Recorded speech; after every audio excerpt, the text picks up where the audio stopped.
এই যা যদি কারো বিয়ে হয় তাহলে আমার সাথে সাগরিকার বিয়ে হবে। সাগরিকা, সাগরিকা তুমি বেরিয়ে আসো। সাগরিকা, এই তোর বয়ফ্রেন্ড তো এখানেও চলে এসেছে, বাড়ির নিচে কান্নাকাটি করছে। কাঁদুক, ও কাঁদলে আমার কি? ও কাঁদতে কাঁদতে মরে যাবো। তুই যাবি না ওর সামনে? এই ছেলে, আরে কি আশ্চর্য, তুমি আমার বাড়ির সামনে চিৎকার চেঁচামেচি করছো কেন? কি হয়েছে? তুমি এই পর্যন্ত চলে এসেছো? আঙ্কেল আমি সাগরিকার ছেড়ে বাঁচবো না, আপনি ওকে অন্য কোথাও বিয়ে দেন না আঙ্কেল। সামলান, আমি সাগরিকা তুমি বেরিয়ে আসো। জামাই বাবুর কাছ থেকে ঘুরে আসি। সাগরিকা,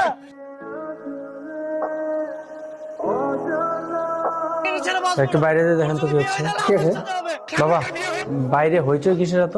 তেমন কিছু না, বকাটে ছেলে অযথাই মানুষজনের সাথে হইচই করছে। ঠিক আছে, আমি আমি আমি যাচ্ছি, আবার বিদায় করে আসি।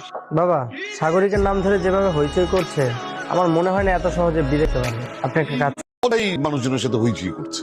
ঠিক আছে, আমি আমি আমি যাচ্ছি, আবার বিদায় করে আসি। বাবা, সাগরিকের নাম ধরে যেভাবে হইচই করছে আমার মনে হয় না এত সহজে বিদায় করতে পারবে। আপনি একটা কাজ করুন, ছেলেটাকে আমার কাছে পাঠিয়ে দিন, আমি কথা বলবো। এই তোর যার সাথে বিয়ে হচ্ছে তার কি মাথায় সমস্যা নাকি? কেন, কি হয়েছে? সে তোর বয়ফ্রেন্ডকে বাসার ভিতর ডেকেছে, তার সাথে নাকি বসে কথা বলবে। ঠিক আছে, আসতে দে। আচ্ছা কি হয়েছে বলুন তো, খুলে বলুন।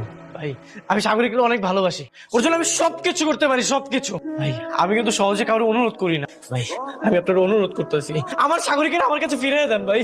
তো আপনি বললেই হবে না, সাগরিক আপনাকে চেনে কিনা সেটাও তো দেখতে হবে। এগুলো আপনি কি বলতেছেন? হেই তোমাদেরকে বলো, তুমি শুধু আমার, তো সবাই কো। তুমি এখানে কেন আসছো? আমি এখন অন্য কারো স্ত্রী, এখান থেকে চলে যাও। এগুলো তুমি কি কইতেছো সাগরিকা? তুমি আমার ভালোবাসো, আমি তো তোমার ছেলে বাঁচতে পারবো না। তো মরে যাও, আমি কি করব? তোমাকে এখানে আসতে নিষেধ করেছিলাম না? বেরিয়ে যাও বলছি। সাগরিকা দেখো, আমি তোমার পা জড়ায় তোমার ভিক্ষা চাইতেছি, ফিরে আসিও না, যাও না সাগরিকা, আমি তোমার ছেলে বাঁচতে পারবো না।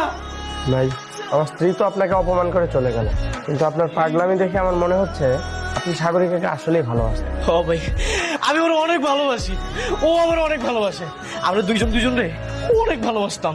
আপনার প্রেমের কাহিনীটা আমি শুনবো। আপনার প্রেমের কাহিনী শোনার পরে আমার যদি মনে হয় আপনি সাগরিকাকে অনেক ভালোবাসতেন, তাহলে আমি আজকে আমার স্ত্রীকে ডিভোর্স দিয়ে চলে যাব। বলুন আপনার কাহিনীটা বলুন। হয় না, নেক্সট টাইম আমার সাথে দেখা হলে সবার আগে তুই আমার সালাম দিবি, কারণ